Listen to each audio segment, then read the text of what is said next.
First of all, I want to bring you greetings from the great South Atlantic Conference. And the reason why I'm doing that is because my VP is in the room. All right? Mr. VP, thank you for being here. Guys, thank you so much for having me. Thank you. I'm so happy, so excited to be here. I've had my share of Berrien Springs, but I think that season is behind me. All right? All right.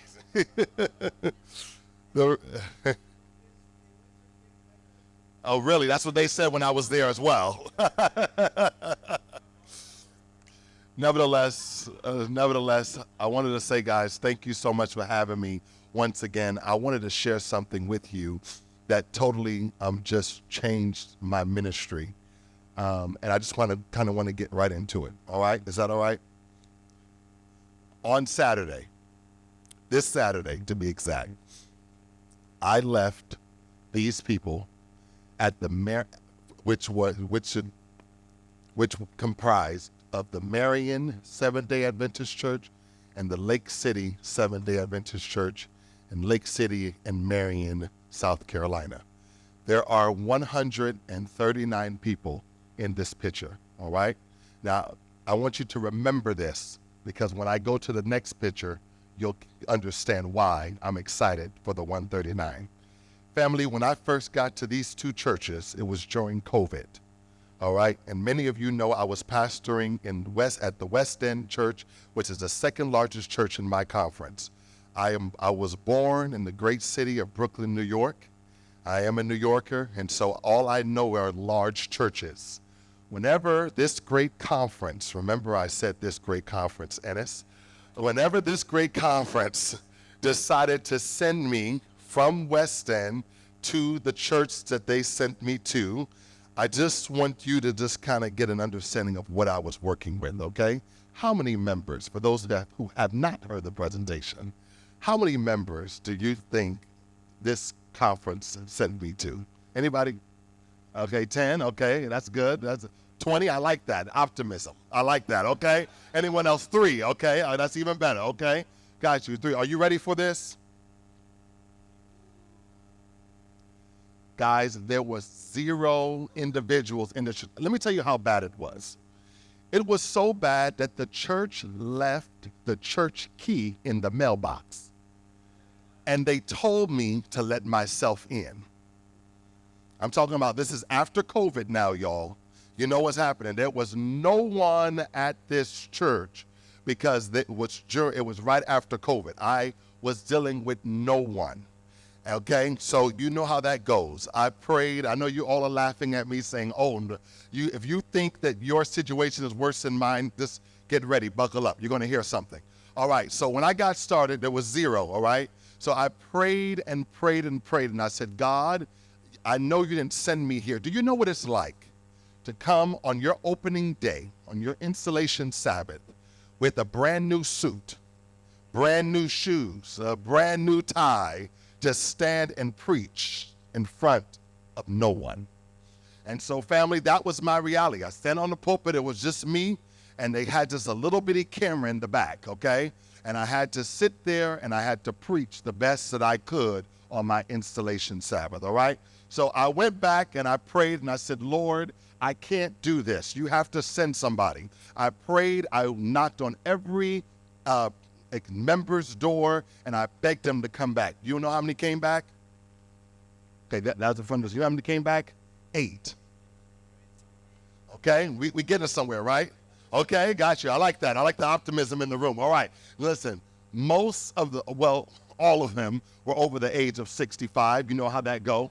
There was absolutely no active ministries taking place, and I wish there was even a baby crying. There wasn't even a baby crying in this church. No young people, all right? So this is what I decided to do.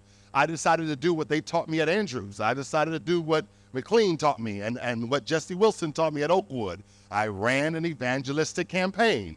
And as you know, I followed the traditional model. You know what the traditional model is. You hire a Bible worker to go and knock on doors, to give out Bible studies, and also to hand out flyers promoting the evangelistic campaign. All right? Do you just kind of want to take a guess what happened? Take a wild guess. Door-to-door knocking isn't working in America anymore. Post-pandemic, people are more afraid and apprehensive to let anyone into their space. And so we knocked on doors. Now, I want to mind you, there was a time in the South where if you needed some flour, you didn't have to go to Publix. You didn't need to go to Kroger's. You just go to your neighbor's door and they give you all you need. That day is done. Okay, I want you to know that. So I knocked on doors. It did not work, so I had to come up with a new strategy. Then I decided to come up with the Compassion Project, all right? Let me kind of just give you an understanding of what the Compassion Project is. The Compassion Project is when you merge service with evangelism, all right? In many of our churches, our service is our food pantry ministry, our service is our clothes ministry, our service is what we do for the community, all right? And many times we do that on let's say a Tuesday morning or a Wednesday morning. And then we have our evangelistic meetings at night. I said, what if we merged both of those events together and make them one large event, all right? And let me explain to you where I got this concept from. Anybody ever heard of this place called Costco's?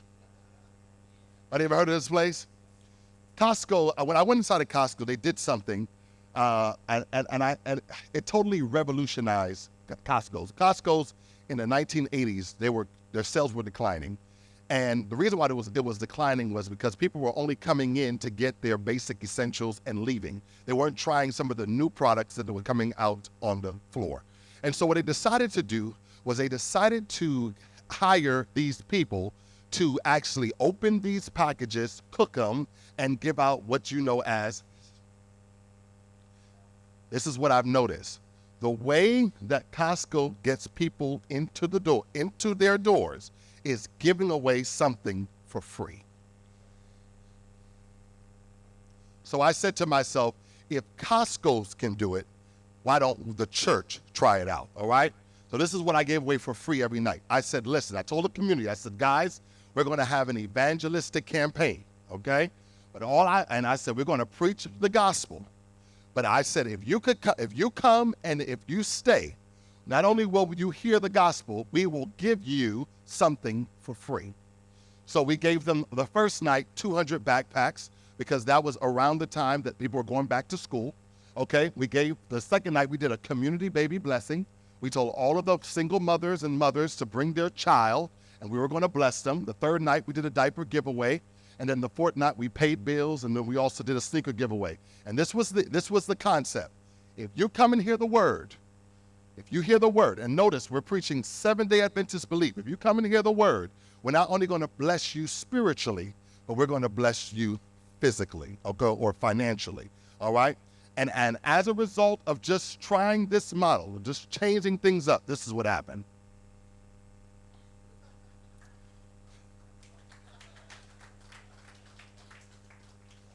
We went from 0 individuals, then to 8 individuals, to over 136 on opening night.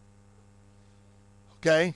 Can you imagine the heart? I'm going to come back to it next because my time is going. All right? All right. So listen, I had all of these people. I mean, and they're in there. They're packed. As you can tell, people from all walks of life, they came in to hear the gospel. I said, maybe I got lucky.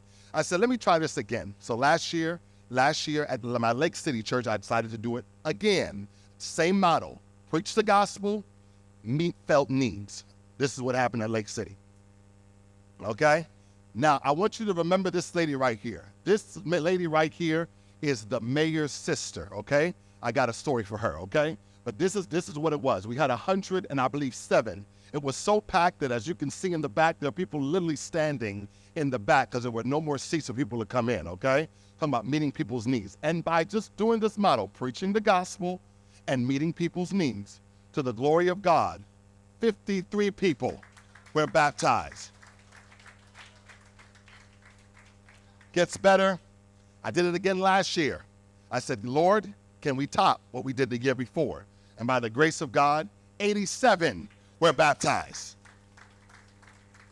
including the mayor's sister. remember that story. I'm coming back to it, all right? And so this is what I realized. This is the whole model.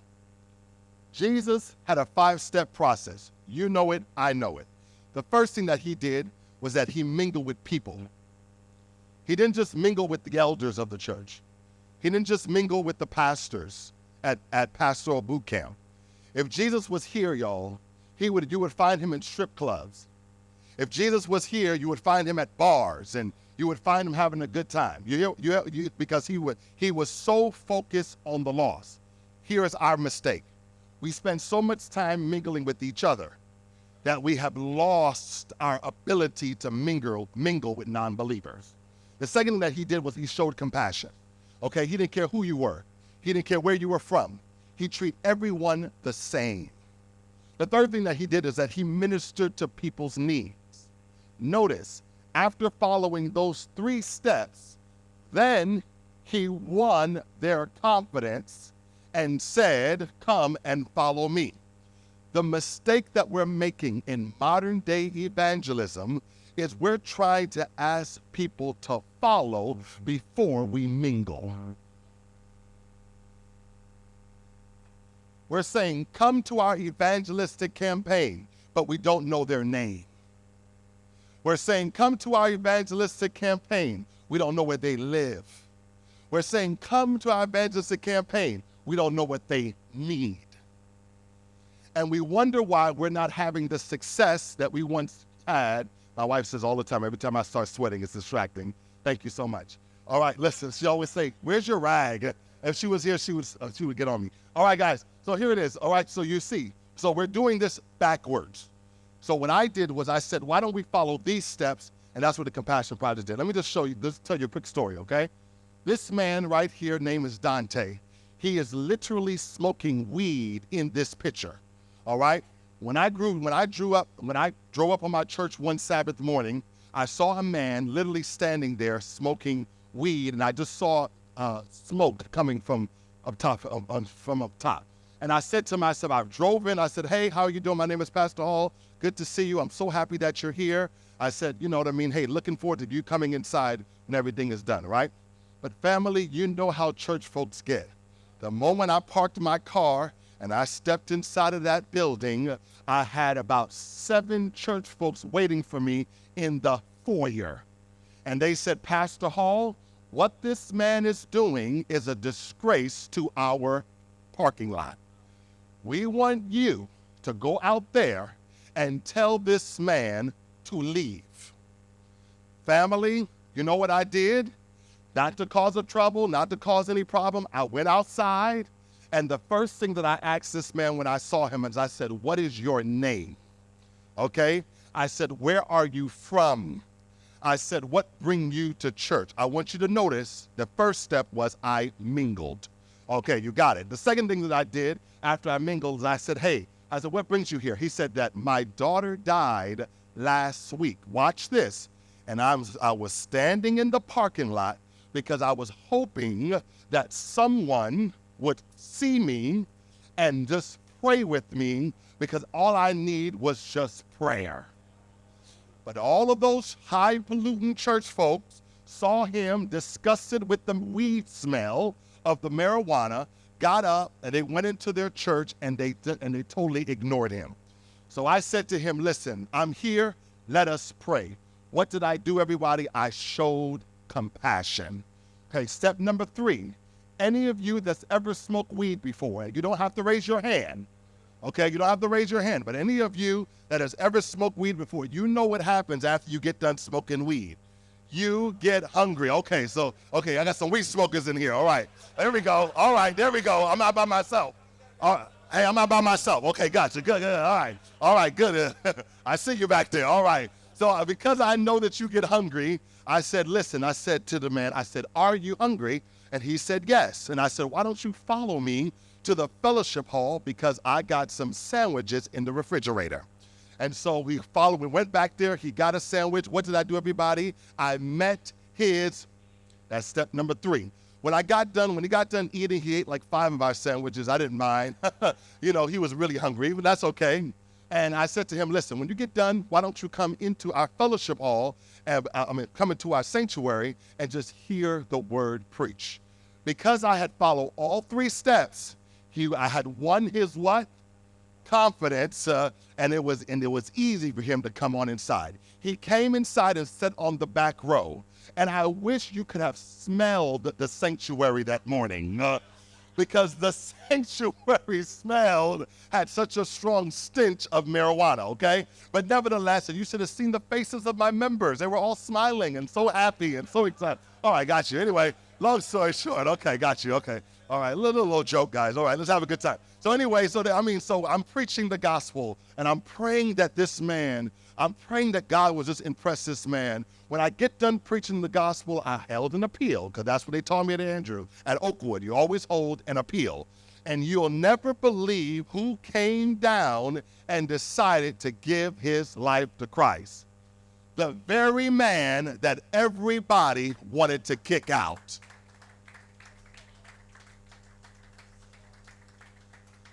It gets better. Gets better. Follow me. I'm going somewhere, because she's watching her clock, and I have to hurry up and move my time, okay?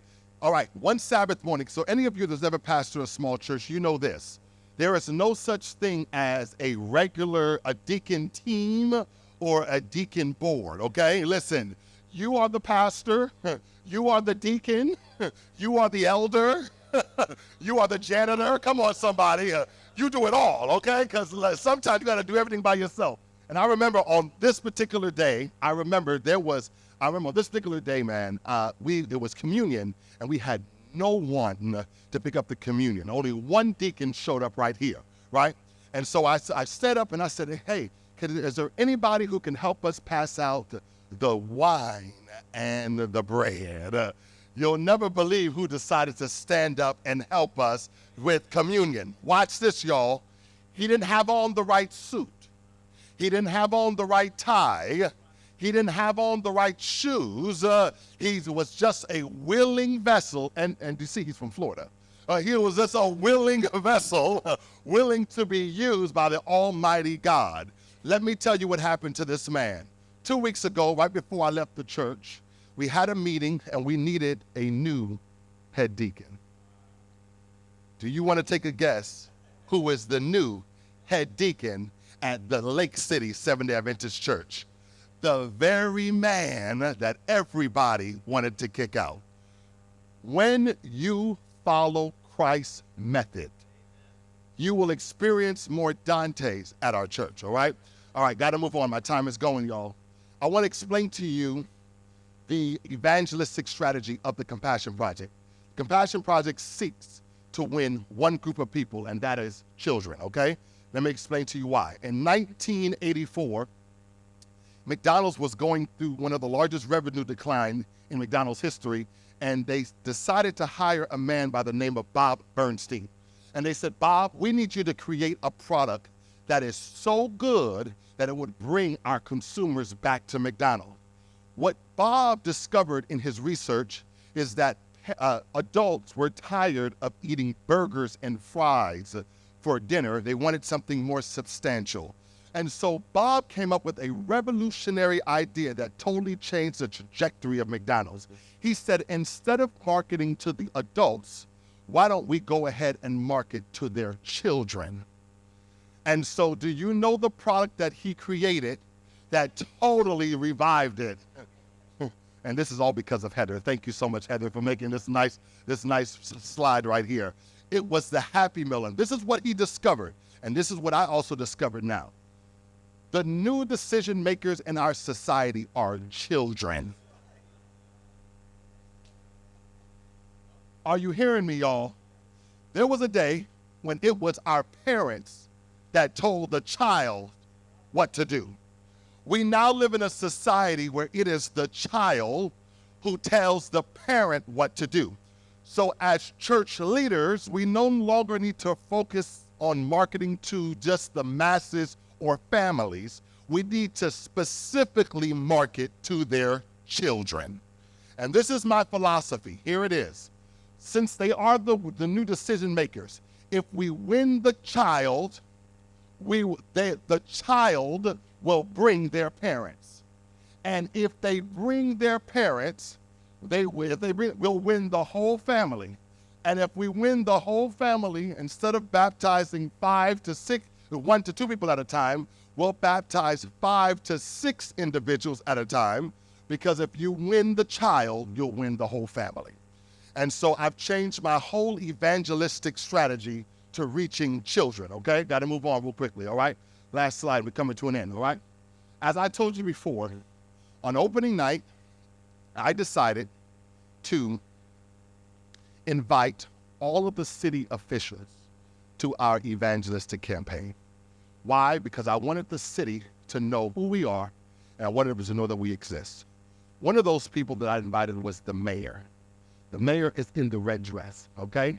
And I want you to know that when the mayor came, she brought both her mother, her sister, and all of her kids to our church that day, all right? All right, as you can see right there, we're praying, we're having a good time. This lady, she started the church, and this is now the mayor, okay? So now we're sitting there, and I'm praying, we're having a good time. But what happens is on this night, her sister decides to give her life to Christ and join our church, okay? Listen to this very carefully. I want you to hear this, and I'm done, okay? All right, so her sister joins the church. Her sister comes in, she becomes a part of this church, and every week when she's coming to church, she's hearing the gospel, and guess who she goes back to tell the Seventh-day Adventist message to? Her sister. Every Saturday, when she's hearing these doctrines preached, I'm preaching the word, she goes back to her sister and say, hey, listen, do you know about the state of the dead?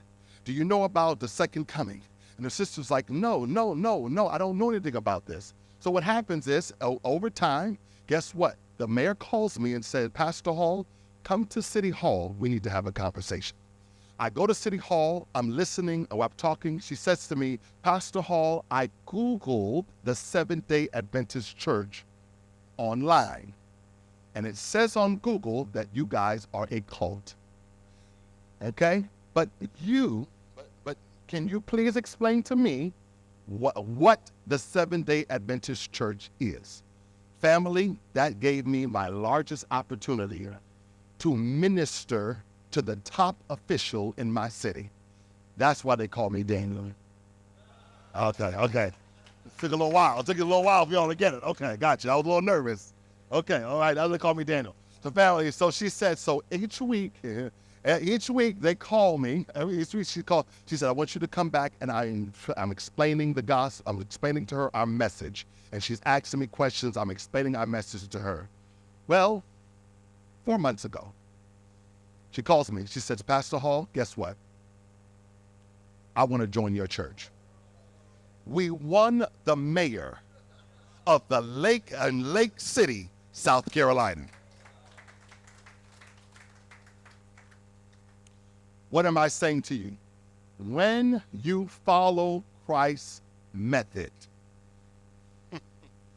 he will not only draw the lower class, he will not just going to draw the middle class, he'll draw all classes, because everyone is in need of the gospel, okay? As I move on, if you guys want to connect with me in any way, you can always connect with me on social media. There are so many things that I'm doing now that I'm going to help you get a little bit more of an understanding. Tomorrow, I'm going to have another presentation where I'm going to speak about funnels and some of the things that I've done to get more baptisms and bring more people into the church. Thank you so much for having me.